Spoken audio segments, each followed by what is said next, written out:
Buenas noches, ¿cómo Buenas están? noches, doctora. Doctora, Buenas noches, doctora. doctora. Gusto de Buenas saludarles. noches, doctor. Me Buenas noches. disculpo, miren, Buenas noches, doctora. me costó un poco conectarme, pero ya estoy con ustedes. Qué gusto de saludarles, qué bueno que estamos por acá ya en esta segunda sesión. ¿Cómo se va el tiempo? Ya es su segunda sesión del primer semestre 2026, ¿verdad? Así que vamos a poner la grabación para que podamos Recording in progress. disponible. Bueno, pues el día de hoy le vamos a dar seguimiento a nuestro tema introductorio de este primer módulo que está relacionado con el tema del marco teórico, ¿verdad? Y toda la parte inicial y toda esta parte de la teoría, que seguramente ahora ustedes ya tienen más argumentos, ya leyeron su documento y ya tienen elementos para que podamos ir compartiendo, ¿verdad? Como hablábamos la clase anterior, ¿verdad? La importancia del marco teórico no solamente radica en hacer un capítulo de la investigación, sino realmente en tener esos elementos y argumentos que tengan esa validez, pues teórica, epistémica, para que nuestro trabajo de investigación no se quede en una mera descripción, ¿verdad? Porque al final acabo de terminar de leer una tesis que me pidieron de una universidad de Honduras. Me pidieron que participe en una terna evaluadora para un doctorando, que es del doctorado en educación que ellos tienen. Y realmente, ahora que terminé de leer la tesis, dije, nosotros estamos muy bien. Tiene mucha descripción y tiene el sustento teórico, lo pude ver que está muy débil, ¿verdad? Entonces creo yo que nosotros hemos como pues abordado con un poco más de seriedad este tema, quizás solo pues sea una revisión inicial y ojalá pues se mejore, pero realmente cuando uno lee los trabajos con una debilidad en el sustento teórico, no da confianza, ¿verdad? Si ustedes revisan, por ejemplo, tesis o investigaciones, si ustedes ven cómo está sustentada teóricamente, de repente uno ya se vuelve un poquito más crítico. Y cuando terminen el doctorado y lean sus tesis de licenciatura, van a ver y ustedes van a decir, ay, no. Y yo todavía, pues ahora ya hace muchos años, pero yo todavía hice a máquina de escribir, imagínense, mi tesis de licenciatura, ¿verdad? Yo hice carrera técnica y luego hice licenciatura y esas las hice a máquina de escribir porque no se usaban las computadoras. Tal vez sí ya se usaban, pero yo no las usaba todavía. Entonces, imagínense cómo nosotros después nos vamos volviendo muy críticos. O díganme si no. Si ahora ya regresan a su tesis de licenciatura y la ven, ¿cómo la ven? ¿Verdad? Ya lo vemos con otros ojos, ya somos más críticos, ¿verdad? Entonces, vamos a reflexionar un poco en torno a esa lectura que hicieron, pero quisiera ahora sí ver un poco sus aportes. Yo traté de recoger lo que el documento nos plantea así de manera muy sintética para que vayamos pues generando las ideas, porque este módulo inicial pues nos va a permitir esa parte, ¿verdad? Además, ver también la claridad que vayamos teniendo en cuanto a lo que es el marco teórico y lo que es y otras denominaciones que le dan otros autores, ¿verdad? Si me permiten, voy a compartir una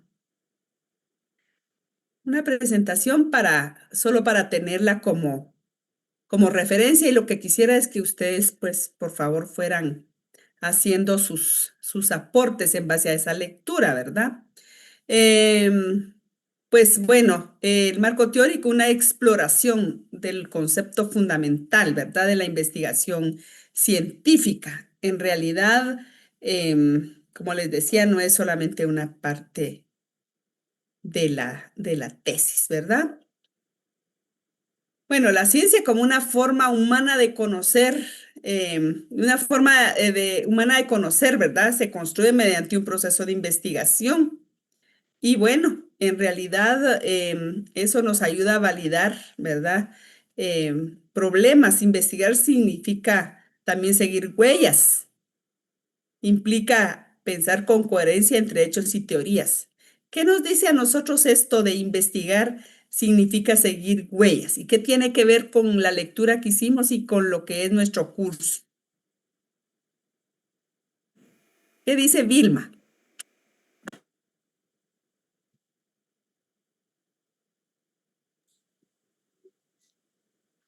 Doctora, no sé si puedo aportar.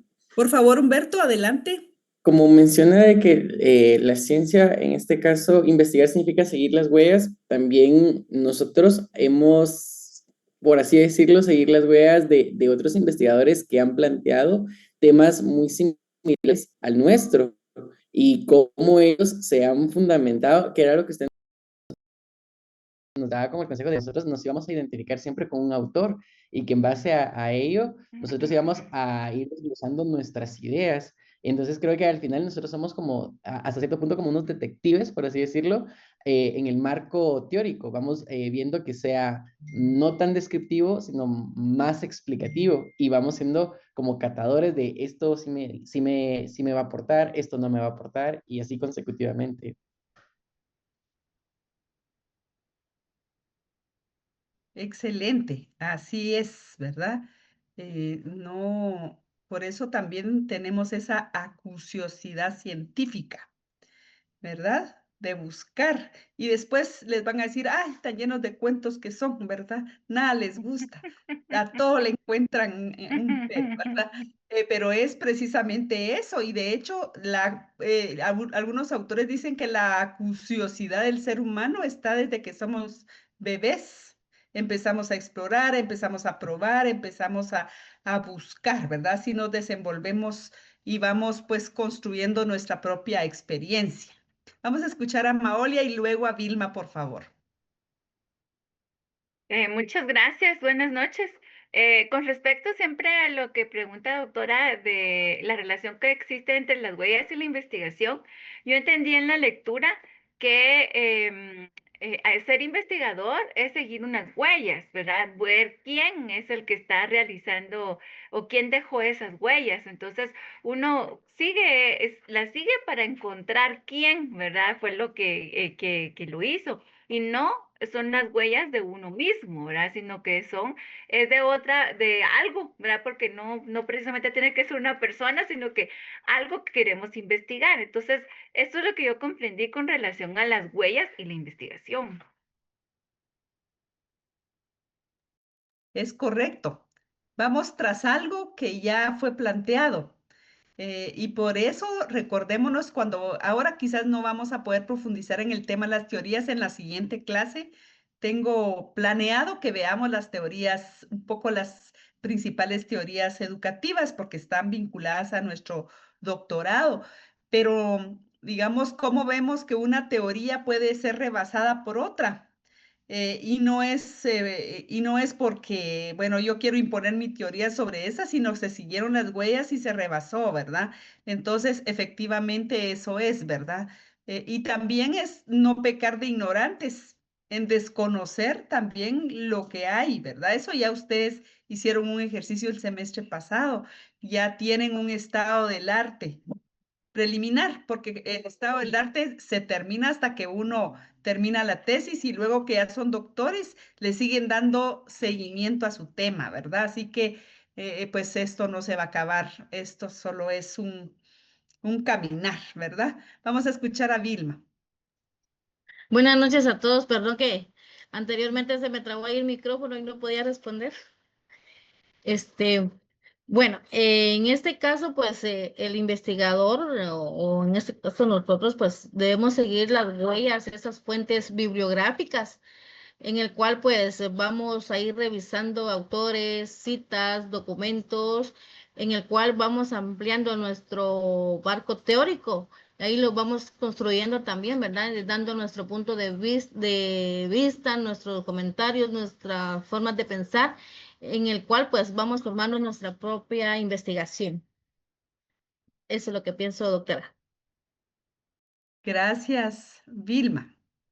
Pues qué bueno que nos deja también esa acuciosidad, ¿verdad? Y el documento, aunque parece muy denso, si se dieron cuenta, cuando uno se va entrando en la lectura, se va haciendo interesante, ¿verdad? Porque entonces también uno va encontrando ahí como claridad en algunas cosas que de repente uno no las había visto desde ese punto de vista, ¿verdad?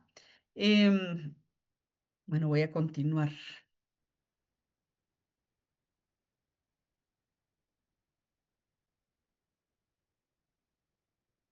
Bueno, dice que el problema en la investigación, ¿verdad? El problema en la investigación dice que dificultad en la comprensión cuando los datos aparecen desconectados. Si nosotros no tenemos un buen referente teórico. Em, Aunque los capítulos de nuestra tesis deberían entenderse cada uno por sí mismo, sin tener que leer el anterior. Sin embargo, todo debe ir interconectado, ¿verdad? Para que entonces se pueda comprender, digamos, cómo se explican unos resultados o de dónde surge una fundamentación teórica. Fíjense que su tesis va a tener tres grandes momentos. Tiene la parte introductoria metodológica, donde están los objetivos, las preguntas, la metodología, un bosquejo preliminar, ¿verdad? De qué es lo que están trabajando ahora. Pero ya su informe final tiene toda la parte de metodología. Entonces va a tener el paradigma, el problema, los objetivos, los métodos, técnicas, etcétera. La operacionalización de las variables. Su capítulo 2 es la fundamentación teórica. Y más adelante vamos a hacer un ejercicio para ver de dónde va a salir la fundamentación teórica.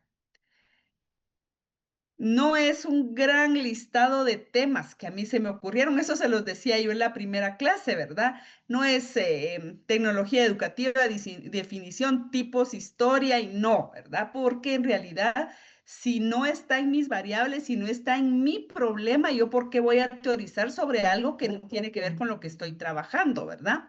Entonces, ese segundo capítulo va a vincular entonces el primero. Deme un segundo, voy a regañar a Lucas.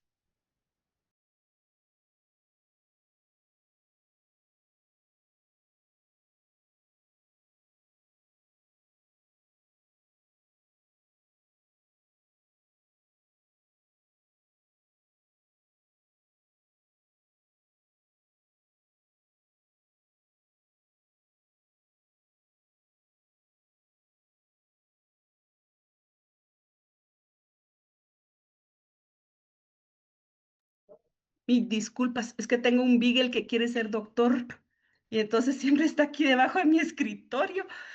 Ay, bueno, y la otra parte, la parte final, entonces, de nuestra tesis doctoral, que es el capítulo de resultados, pues de dónde vamos nosotros a explicar los resultados con la fundamentación teórica. Entonces, los tres capítulos de nuestra tesis van conectados, ¿verdad? Y por eso es que no puede el marco teórico salir de una parte y los resultados explicarse de otra parte, ¿verdad? Entonces, esa es una línea que, por eso está el conocimiento del problema, la explicación que tiene que ver con precisamente con eso, ¿verdad? De que yo puedo explicar a la luz de una teoría, no de mis propios prejuicios. A veces yo me encuentro con afirmaciones después de un hallazgo que alguien trata de explicarlo y de suponer lo que quiso decir, digamos, si fue una entrevista o si son unos datos estadísticos. Y entonces yo siempre les pregunto, bueno, ¿y qué sustento tiene para afirmar esto? Esta es ciencia, no lo podemos afirmar con criterios personales, incluso los juicios de valor, ¿verdad? Cuando escriban, nunca pongan lamentablemente, por ejemplo, porque ese lamentablemente es un juicio de valor. No se puede, nosotros no podemos ponerle juicios de valor, ¿verdad? Y también digamos, la parte técnica, ¿verdad? También la estructura, ¿verdad? De cómo se va a ir encadenando toda esta parte del problema de investigación, ¿verdad? Y luego, pues, lo que les explicaba, ¿verdad? Las fases, tenemos el problema, el marco teórico, el marco metodológico y luego hacer la investigación. Entonces, si se dan cuenta del problema, sale el marco teórico. A veces tenemos el problema y de una vez vamos. Ustedes no han caído en la tentación de que cuando están pensando en su problema, ya están en su problema de investigación, ya están pensando en la solución del problema antes de pasar por la investigación.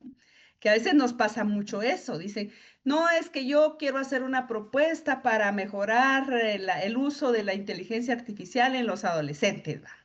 Y entonces dice uno, ajá, ¿y qué va a investigar? Ah, bueno, sí, en eso tengo que pensar, pero a mí eso me gustaría, ¿verdad? Entonces, aquí tenemos que pasar por el proceso de investigación. Qué bueno que podamos hacer una propuesta, pero aquí vamos a hacer investigación, ¿verdad? Y entonces, eso es precisamente, debe ir esa conexión, ¿verdad? Entre lo metodológico, lo teórico y luego lo que vamos a trabajar. Por favor, Carolina. Buenas noches.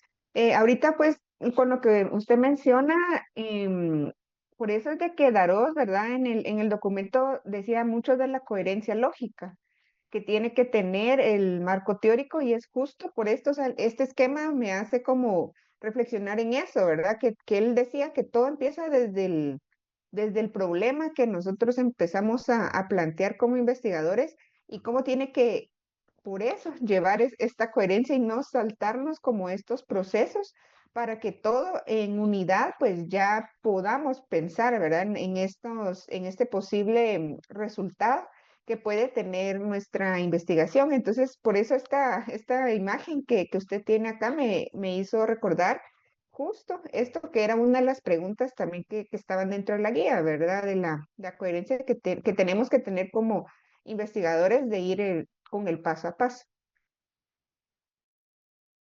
Gracias, Carolina. Sí. Efectivamente, así es como debemos pensarlo, ¿verdad? Como un proceso y con un proceso que está concatenado. Paulo, por favor. Buenas noches. A mí lo que me llamó la atención del problema es que él lo define como una contradicción o algo en conflicto en las teorías existentes y que por lo cual es necesario a veces construir e inventar una nueva teoría donde se elimine ese conflicto o contradicción.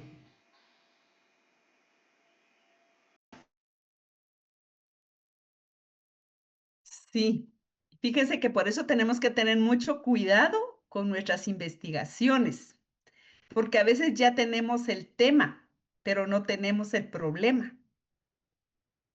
Y entonces los temas suenan muy bonitos, pero cuando uno trata de encontrar cuál es el problema, no hay suficiente planteamiento, suficientes argumentos, ¿verdad? Entonces el problema tiene que incluso estar antes que el tema. Y a veces se enojan conmigo cuando me piden que los asesore, a veces se enojan conmigo porque yo les digo, bueno, ¿y cuál es? Mire, yo quiero hacer, el título está muy bonito, yo, ¿y cuál es el problema? Y no, y me empiezan a explicar, le digo, no, ahí no hay un problema. Ahí hay una descripción. ¿Cuál es el problema? Y entonces, eso es lo que nos cuesta a veces, ¿verdad? Lograr concretar el problema, porque dice que todo problema es un vacío que hay en el conocimiento. ¿Se recuerdan que eso también lo veíamos en el curso anterior, cuando hacíamos lo del estado del arte, ¿verdad? Que al hacer el estado del arte nosotros nos dábamos cuenta si había vacíos de conocimiento referente al problema que nosotros queremos resolver, ¿verdad? Y entonces hacia ahí es donde también este tema del problema es tan importante. Porque igual dice Sampieri en su libro Metodología de la Investigación, que un problema bien planteado es el 50% de la investigación realizada, ¿verdad? Porque el planteamiento del problema al final es la ruta de trabajo, ¿verdad? Que nos lleva a nosotros hacia dónde queremos llegar. Pero si nosotros planteamos una ruta como un zigzag o de repente como un Google Maps desconectado de la red, entonces nos vamos a perder, ¿verdad? Entonces esto nos debe llevar a nosotros, ¿verdad? Nuestro problema es como la parte central, de ahí sale todo lo demás, ¿verdad? Pero gracias por mencionarlo, Paulo. ¿Alguien más que quiera aportar sobre esta parte? Doctora, buenas noches. Sí, Elmer, adelante. Perdone, qué gusto saludarla, compañeros. Buenas noches. Solo una pregunta, doctora. Solo tengo por ahí una incógnita desde hace mucho tiempo.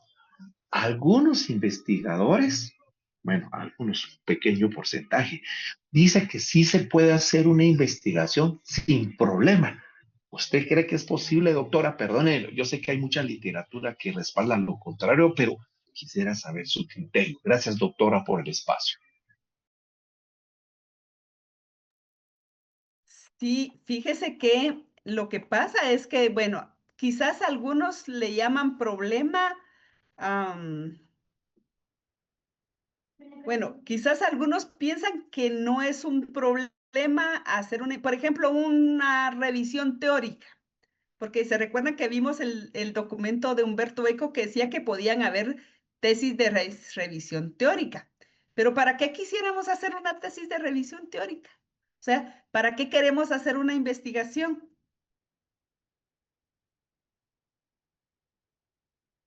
Queremos saber algo que no existe, queremos producir un conocimiento un vacío de conocimiento, ¿verdad? Entonces, pues desde mi perspectiva, no podríamos hacer una investigación si no hay una necesidad, ¿verdad? De probar una nueva metodología, de resolver un desconocimiento de algo, de pues ver qué hay de nuevo, porque sí podría verse una investigación de una revisión teórica. Para ver, por ejemplo, yo estoy muy interesada, por ejemplo, en ver cuál es el índice H en las revistas indexadas en la producción académica de las profesoras. Eso pues es un dato que he buscado y no lo encuentro. Entonces yo quiero saber, entonces para eso puedo hacer una investigación. Pero yo les pregunto también a ustedes qué piensan. Vamos a escuchar a Mindy. Buenas noches, doctora. Pues yo quería comentar algo, pero no es con relación a lo que dice el compañero. No sé si lo digo después o lo digo ahora. Si quiere, adelante y luego vamos a regresar para ver los otros aportes. Ok, gracias, doctora. Es que ahorita que estaba viendo las fases del proceso de investigación, quería comentar que a mí me llamó mucho la atención lo que dice Daros en cuanto al diseño metodológico, porque él dice que no se elige primero el método y luego la teoría, sino que es con base a la teoría, ¿verdad? Que se definen qué datos son relevantes, cómo recolectarlos, cómo analizarlos. Y sin esta coherencia, que era lo que usted decía, ¿verdad? Para él pierde el rigor científico que debe tener la investigación. Ese sería mi aporte, doctora. Gracias. Gracias, Mindy. Era lo que yo les decía, ¿verdad? No, no, si no tenemos claras las variables, si no tenemos ese entendimiento teórico del problema, pues miren, lo metodológico es lo operativo. Si yo ya sé qué quiero, yo ya tengo bien claro el problema, lo tengo sustentado, entonces lo metodológico ya es la parte técnica de la investigación. Pero si yo primero quiero diseñar mi instrumento, hago mi encuesta y algunos estudiantes me han dicho, pero si yo ya pasé mi encuesta, le digo yo, ¿y de qué? Pues de lo que quiero hacer. Entonces ahí es caminar en el aire, ¿verdad? Entonces, efectivamente, esa es un poco la idea de este autor, ¿verdad? De que vayamos teniendo claridad de que la fundamentación teórica es, y sí que fundamental para este proceso, ¿verdad? Vamos a escuchar a Paulo y luego a Shotzi, por favor. Pues como yo lo miro, considero que en las ciencias sociales no tener un problema de investigación creo que es un poco extraño y tal vez no, como que no se le ve ningún camino. Pero en el caso, por ejemplo, de la matemática, a partir del 1900, cuando se formalizó la matemática como tal, que el objetivo era hacerla más rígida y lógica, como se estudia de manera axiomática, Los matemáticos normalmente generan muchas teorías que no tienen ninguna utilidad y con el pasar el tiempo, otros doctores de otras disciplinas logran utilizar estas teorías y hacen innovaciones o nuevas cosas. Ese es un buen punto, Paulo. Efectivamente, como son ciencias, digamos, más abstractas, ¿verdad? Vamos a escuchar el aporte de Shotzi. Gracias, doctora. Buenas noches. No sé si quiere darle la palabra a Claudia, ella estaba antes de mí y yo espero mi turno. No hay problema, yo puedo después, no hay problema, gracias. Está bien, Claudia. Pues, pues haciendo un poco de discusión de lo que decía nuestro compañero Raúl, pues creo que es una buena pregunta, pero el documento tiene una jerarquía epistemológica en donde parte del problema, ¿verdad? Incluso en la introducción, pues habla un poquito de la investigación, después habla del problema. Y pues empieza a hacer como una escalerita, lo miro yo, en donde explica que la unión de los problemas van a formar un conjunto de problemas, va a formar una hipótesis y luego el unir varias hipótesis va a formar una teoría y la teoría unidas van a llegar a ser una ciencia. Pero pues la base que plantea el documento es el problema, ¿verdad? El cual el documento también dice que tendría que estar enmarcado, sostenido por el marco teórico para que tenga coherencia. Y pues ese sería mi aporte. Gracias. Muchas gracias. Vamos a escuchar a Claudia. Buenas noches, doctora. Antes que nada, perdón por no encender la cámara, pero he tenido un problema de conectividad porque está lloviendo mucho por acá. En relación a lo que dice Daro sobre el marco teórico, ¿verdad? Creo que es muy importante que lo toma como un instrumento que nos permite primero describir, comprender, explicar e incluso interpretar los problemas. Entonces, sí, definitivamente la problemática o tener ese problema claro es fundamental. Además que cuando enfoca en las funciones, hay que reconocer esas diferencias, expectativas de cómo se concibe la realidad. También cómo aplicamos principios teóricos para ir como sustentando esa problemática, cómo es que surge, cómo que se está dando, ¿verdad? También, como usted lo decía, ¿verdad? La parte metodológica es un poquito más práctica, es un poquito más operativa y permite conectar todos los puntos. Entonces, al final, el marco teórico se vuelve como el eje central. Él hacía la referencia, ¿verdad? De que cuando uno va a pintar hay un cuadrito, un marco por ahí, ¿verdad? En el que no, pues, no nos podemos salir. Y también, pues el marco teórico le va a dar sentido a la parte cuando lleguemos al análisis e interpretación de datos, a cómo dar ese sustento, ¿verdad? A través de una mirada, pues con base a las teorías, con base a los conceptos. También me llamaba mucho la atención en relación a que paralelo al marco teórico va el marco conceptual, ¿verdad? Porque es importante esa vinculación y que no solo es un marco conceptual, un marco teórico, sino que este va vinculado el uno con el otro. Gracias, doctor. Gracias por sus aportes, Claudia. Tiene toda la razón. Esa lógica es muy interesante que plantea el autor, ¿verdad? Ya viéndola y ya discutiéndola, nos damos cuenta que efectivamente no podríamos seguir todo lo demás, al menos, como bien lo decía Paulo, ¿verdad? En las ciencias sociales, en las humanidades, no, y quizás en otras, tal vez en las ciencias de la salud también, ¿verdad? No podríamos pensar en una investigación sin un problema. Carolina, la escuchamos. Gracias, pues yo secundo también lo que comentaba nuestro compañero Paulo, ¿verdad? Que sí es como muy extraño que no haya un problema al momento de hacer una investigación.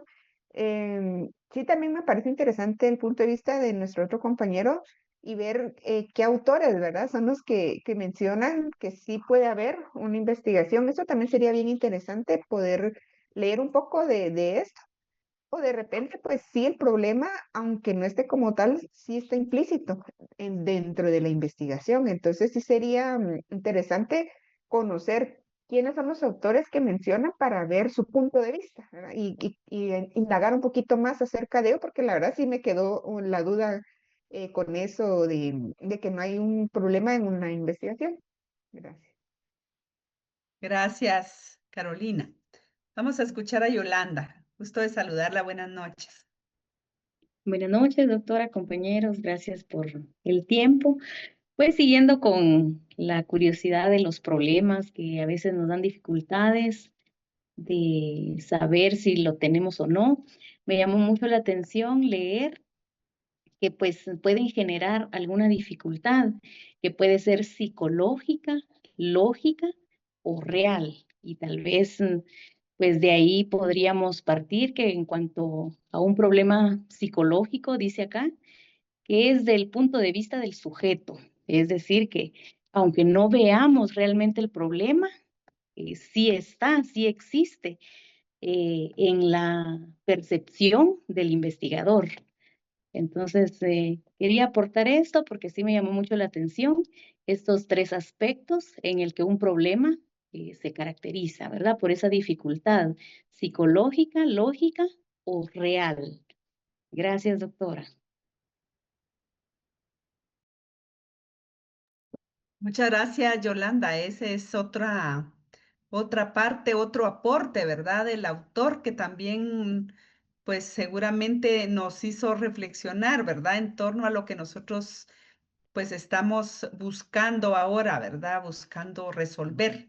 Porque si nos damos cuenta, cada uno tenemos un problema que identificamos. Algunos llegaron al doctorado con alguna idea, ¿verdad? De lo que querían investigar y de repente algunos también no tenían una idea clara de un problema, ¿verdad? Y eso pues tampoco es malo, porque eso pues se va a ir como en la medida que uno lee, que uno ya se adentra en lo que hay, entonces uno también va afinando, ¿verdad? Sus ideas, porque igual el problema empieza como muy vago, sin mayores elementos, y uno no le encuentra pies ni cabeza, pero van a ver conforme va pasando el tiempo, conforme se va haciendo esa teorización, esa explicación que le vamos encontrando con los autores que ya han trabajado los temas y luego cuando ya vayan desglosando, digamos, esta parte ya en su informe, entonces uno ya le va encontrando, ¿verdad? El sentido, cuando está haciendo sus instrumentos y tiene sus objetivos, entonces uno dice, bueno, pero este objetivo, a veces hace uno un objetivo tan grande y tan ambicioso, y cuando uno se pone a desglosarlo metodológicamente o incluso teóricamente, dice uno, es demasiado. Yo con este objetivo haría solo con él haría toda la tesis, ¿verdad? Porque a veces incluso em, buscamos, digamos, conocer sentimientos, pensamientos, interpretaciones, y de repente eso no es tan fácil, ¿verdad? No es tan así tan práctico. Entonces, pues lo que nos plantea el autor nos va ayudando también a nosotros, ¿verdad? Y lo vamos a ir viendo a lo largo de este seminario, cómo ir aterrizando en esta parte teórica también nos va a ir facilitando a nosotros, ¿verdad? Entonces, él también habla de la teoría. Esto no lo voy a desarrollar mucho ahora porque quiero hacer una clase solo de las teorías para ver cómo las vamos a ir identificando. Pero él habla de que es una interpretación creada para explicar hechos que serían incoherentes sin ella. Era lo que les decía hace un rato, que si no tenemos una teoría que nos explique un fenómeno, entonces va a ser difícil que nosotros podamos pues escribir en nuestra tesis con un sustento, ¿verdad? Este es un tema que seguramente Carolina conoce mucho porque se trabaja mucho en psicología, por ejemplo, el tema de la violencia intrafamiliar o el famoso acoso escolar, ¿verdad? Digamos, por ejemplo, si yo estoy haciendo una investigación sobre una temática como esta, yo tengo que tener teóricamente muy claro, por ejemplo, qué sí es abuso, qué no es abuso, ¿verdad? En las relaciones interpersonales entre los niños o los jóvenes, para que cuando yo haga mi investigación no interprete o malinterprete lo que yo encuentre. Entonces tengo que tener claridad, ¿verdad? O a qué se le llama, o qué es violencia, qué es un delito, qué es un abuso, por ejemplo, todos esos conceptos los tengo que tener claros previamente, porque si no, cuando yo explico, pues yo puedo decir que encontré una cosa que de repente no es. Entonces, por eso es importante, o incluso en el tema de este tema de la innovación y la tecnología educativa, ¿verdad? Por ejemplo, si yo no tengo claro qué es el concepto de innovación, ¿cómo puedo identificar una innovación que no necesariamente tiene que ser solamente tecnológica? Pues podría ser que cuando yo haga mi investigación pueda afirmar que no hay innovación o pueda afirmar que sí hay, pero no tengo ese respaldo teórico, ¿verdad? Por eso entonces las teorías nos dan a nosotros toda esa coherencia para poder explicar nuestros hallazgos, ¿verdad? Por favor, Telma, buenas noches. Buenas noches, doctora, y buenas noches, compañeros. Fíjense que el autor indica que un problema puede ser multifacético, ¿verdad? Y que puede tener varias ciencias y se puede ver desde diferentes formas. Entonces, también él indicaba, y ayer hacíamos un ejercicio en clase, que cada quien tiene una realidad. Y él dice, voy a empezar desde el constructivismo porque la sociedad se construye y se puede ver de diferentes realidades. Entonces, el marco teórico también nos puede ayudar para ver de qué realidad o con qué realidad o con qué lente vamos a ver el problema, ¿verdad? Y para dónde vamos a ir, porque si no nos vamos a perder en lo que usted decía, ¿verdad? En un mundo de información y no vamos a saber para dónde vamos a ir, ¿verdad? Y gracias, doctora, ese era mi aporte. Gracias, Telma. Sí, efectivamente, y por eso también es importante delimitar. Primero, para no adentrarnos en el mar, porque se van a dar cuenta que conforme vayan haciendo cada vez más específico este tema de su investigación, se van a ir como apasionando más por su tema. Y entonces uno se encuentra de repente invadido de información, invadido de documentos y de libros, y alguien le pregunta qué estás investigando y uno dice tal tema y le mandan y uno tiene de repente una carpeta llena de información, ¿verdad? Y uno todo lo quiere poner en su informe porque todo le parece muy importante. Entonces, por eso también este tema de delimitar, ¿verdad? Y efectivamente también el marco teórico nos ayuda a nosotros también a esa delimitación, ¿verdad? Y poder entender también qué es realmente lo que, para dónde también vamos, ¿verdad? Y dice el autor que hay tres componentes de una teoría, dice. Ideas interpretativas sobre fenómenos no observados directamente, ¿verdad? Que ya los han trabajado otros autores. Hay proposiciones, juicios ordenados de lo que genera lo específico, ¿verdad? De lo general a lo específico de un problema, ¿verdad? Y también argumentaciones que justifican los hechos o fenómenos. Eso también, digamos, estos tres principios que él pone de una teoría y luego lo vamos a ver en otro autor más adelante sobre las funciones de la teoría y cuáles son las características que debemos identificar en una teoría. Eso también tal vez hasta vamos a hacer una nuestra listita de cotejo, quizás si no física, mentalmente, para que nosotros vayamos identificando, bueno, ya tengo este autor, ¿cómo sé? Porque esa es la gran pregunta que nos hacemos todos. ¿Cómo sé si esta es una teoría totalmente desarrollada? ¿Y cómo sé si esta es una teoría y ya está lista para que yo la utilice para mi trabajo, ¿verdad? Entonces, digamos que en eso también es importante, ¿verdad? El tema de la teoría que lo menciona el autor, ¿verdad? Y él también nos habla un poquito sobre las funciones que tiene el marco teórico, que ustedes ya las mencionaron y las hemos hablado ahora aquí en esta sesión, ¿verdad? Pues describir el problema, ¿verdad? Desde diferentes perspectivas teóricas, porque eso también es importante. Como bien mencionaba Carolina, pues ojalá yo me voy a dar también a la tarea de investigar qué autores nos proponen que podríamos hacer una investigación sin precisamente tener un problema como los nuestros, quizás otro tipo de problemas, ¿verdad? Em, pero nosotros podemos sustentar desde distintas perspectivas teóricas también un problema, pero tenemos que identificar cuál de estas perspectivas es con la que nosotros vamos a sustentar nuestro trabajo. Quiere decir que no vamos a usar todos los autores que escriban del tema porque puede ser que algunos autores vayan por otra línea y que no es la línea que nosotros queremos trabajar, ¿verdad? Entonces, por eso también es importante este tema, ¿verdad? Y luego dice que también permite explicar múltiples problemas con los mismos principios, porque las teorías, como vamos a ver más adelante, tienen ciertas características y principios. Entonces, una teoría también podría explicar, pues, diversos problemas. Y alguien de ustedes mencionaba que los problemas también son multifacéticos, ¿verdad? No es solo una perspectiva y por eso también hay que delimitarlos. Porque si nosotros queremos abordar un problema en todas sus dimensiones, entonces, pues por supuesto que podríamos hacerlo, pero necesitaríamos un equipo de investigación, ¿verdad? Y nosotros nos tardaríamos mucho tiempo en hacer nuestra tesis si no la delimitamos, ¿verdad? Sandra, la escuchamos. Buenas noches.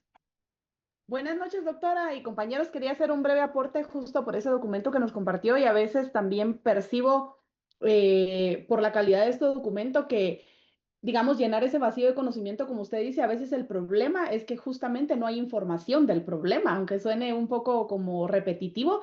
Y a mí me encantó esta parte porque son escasos los documentos que he visto que describen con nitidez, por ejemplo, qué exactamente es un marco teórico. Entonces, creo que también por lo que el compañero Betancourt, creo que es su apellido, decía, sale una muy buena investigación desde el punto de vista teórico. A veces esa es la necesidad que cubrimos nosotros al hacer una tesis, justamente llenar ese vacío de conocimiento, porque ese documento que usted nos dio para mí está genial porque nos ilustra nítidamente que es un marco teórico, entonces me parece interesante. Sí, cabal el problema, ¿verdad? Parafraseando a Arjona ahí.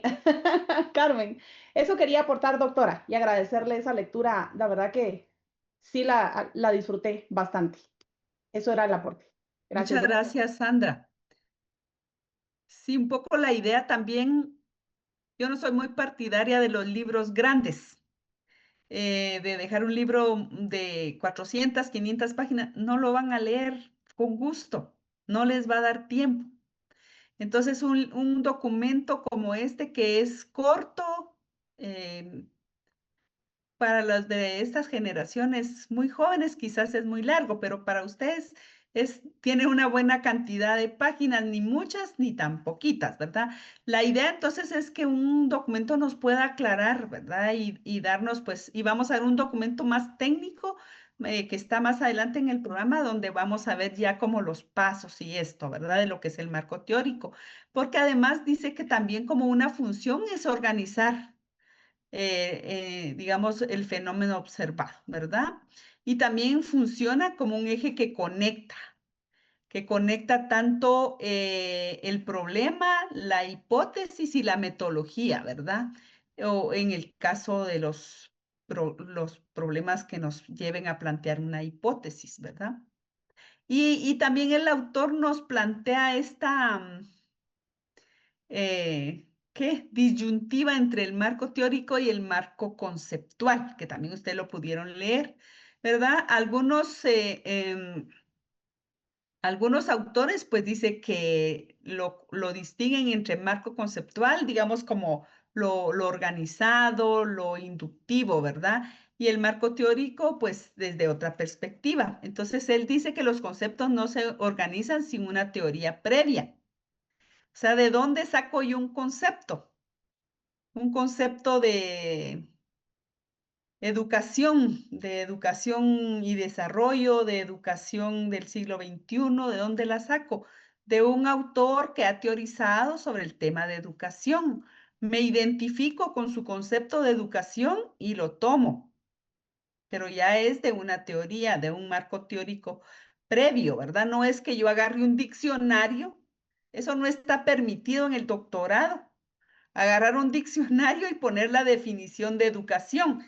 salvo que estén estudiando la evolución del término educación, ¿verdad? Pero de lo contrario, no, porque pues tenemos que buscar autores que han teorizado sobre el tema. También que la inducción dice que es un proceso psicológico y no lógico, o sea, a partir de lo muy particular, ¿verdad? Y todo marco conceptual, pues implica un marco teórico ahí a la par, ¿verdad? Entonces, por eso, como bien lo decía alguien de ustedes, ¿verdad? No se pueden separar, o sea, no son cosas distintas.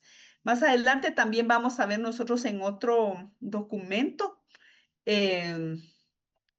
la diferencia entre el marco teórico, el marco conceptual y otros términos, ¿verdad? Y esta es la estructura que alguien de ustedes planteaba, ¿verdad? Cómo el autor plantea el problema como punto de partida, las suposiciones para solucionar el problema, las teorías para sistematizar las hipótesis, la ciencia, ¿verdad? El conjunto de teorías sobre problemas delimitados y el saber científico.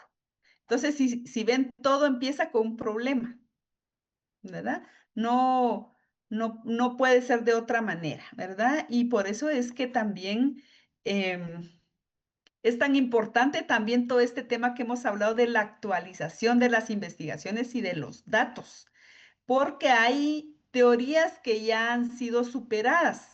Y ustedes los que están en el campo de la educación oyen todo el tiempo que dice, ya no se usa la educación bancaria, ahora se usa la educación liberadora, la educación constructivista. Entonces esas han sido teorías que ojalá fuera cierto, que ya estén superadas. Seguro que si hacemos una investigación, todavía se utiliza el conductismo y se utiliza mucho, ¿verdad?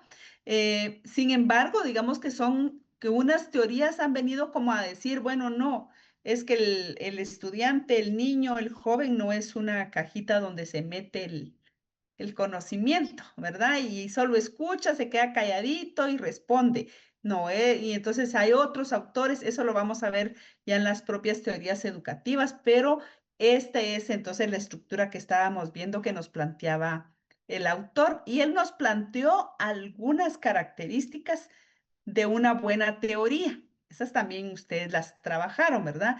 Dice que tiene que tener precisión, coherencia, fecundidad y simplicidad. Precisión porque su terminología es clara, definiciones exactas y hay un razonamiento riguroso, ¿verdad? Fíjense que sus tesis, si están bien hechas, si tienen novedad, si hay constructos nuevos cuando finalicen, van a ser una referente teórico para nuevas investigaciones. Entonces, por eso también es lo importante de cómo nosotros escribamos, ¿verdad? Y luego el tema de la coherencia, ¿verdad?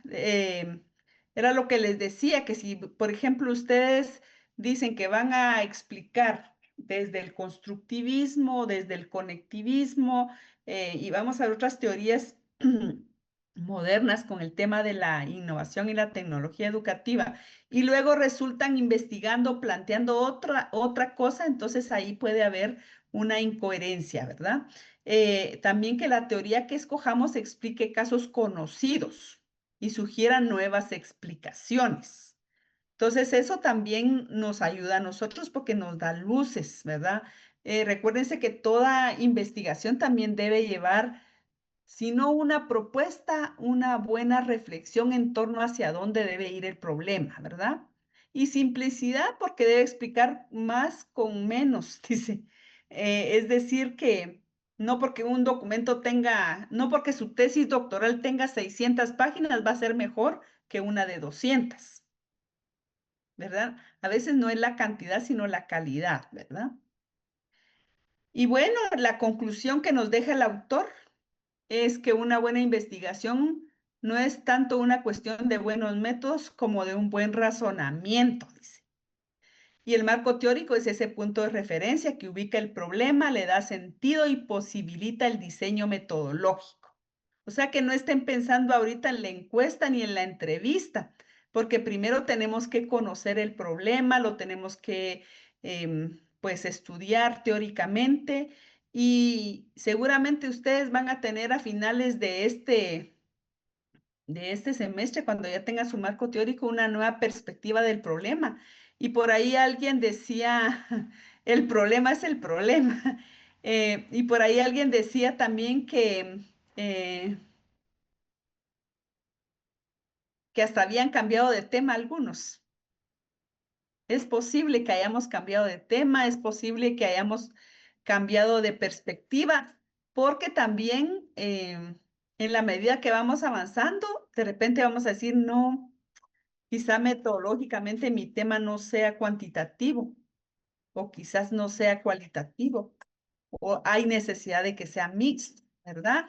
Entonces, la revisión teórica también nos va a ir dando esas luces, ejemplos de cómo se ha trabajado el tema en otros contextos que nos pueden ayudar. Entonces, eso también es un poco lo que buscamos, ¿verdad? Y bueno, referente al tema de la cantidad, un buen marco teórico no debería de tener en una tesis doctoral menos de 50 páginas. Porque recordemos que es la teorización del problema, ¿verdad? Y entonces el problema, pero también tiene que ver con la cantidad de categorías o variables que planteemos.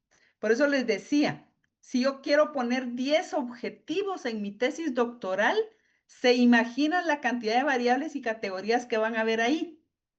Y luego eso se tiene que convertir en temáticas de la fundamentación teórica. Entonces, todo también está amarrado.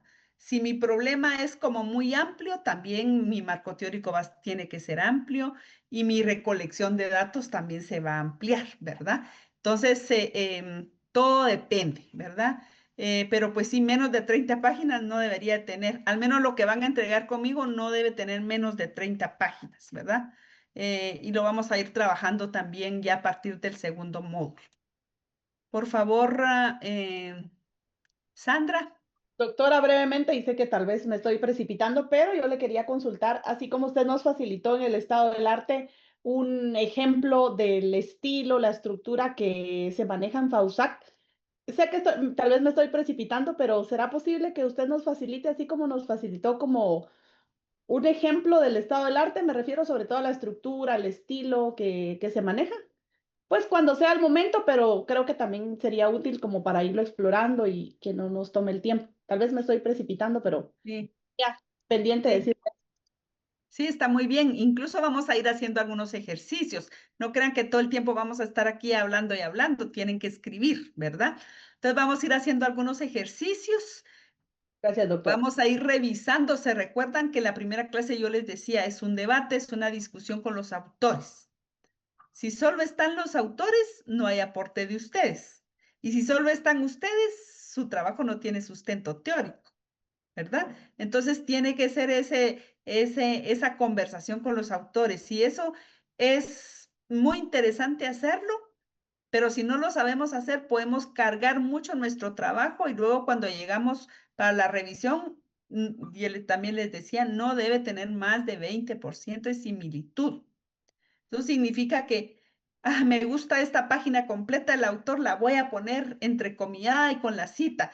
Y a las 2 páginas, esta otra página completa me gusta y resulta que cuando le pasamos el índice de similitud tiene 60%, porque le pusimos demasiado texto, o sea, demasiadas cosas textuales. Entonces tenemos que hacer esa, digamos, como conversación o algo más fluido, ¿verdad? Claro que les voy a dar un ejemplo y vamos a ir, nuestro primer ejemplo va a ser escribir una paginita, ¿verdad? Y van a ver que se van a emocionar y luego no van a querer dejar de escribir. Pero bueno, por hoy creo que vamos a dejar por acá la reflexión. Ya ahora me voy a quedar revisando la plataforma, les voy a calificar su primera tarea y por favor trabajemos en lo siguiente, ¿verdad? Y vamos a ir, creo que vamos a ir haciendo este cuadro de coherencia metodológica para ir viendo de dónde va a salir nuestro marco teórico. Por lo menos creo que el tema ya se viene trabajando y algo tienen ustedes ya, pero pues tampoco quiero desvelarlos hoy, ¿verdad? Así que yo voy a dejar por acá la clase. No sé si alguien tiene algo más que apuntar. Solo agradecer, doctora. Yo creo que el tema es muy interesante y por lo menos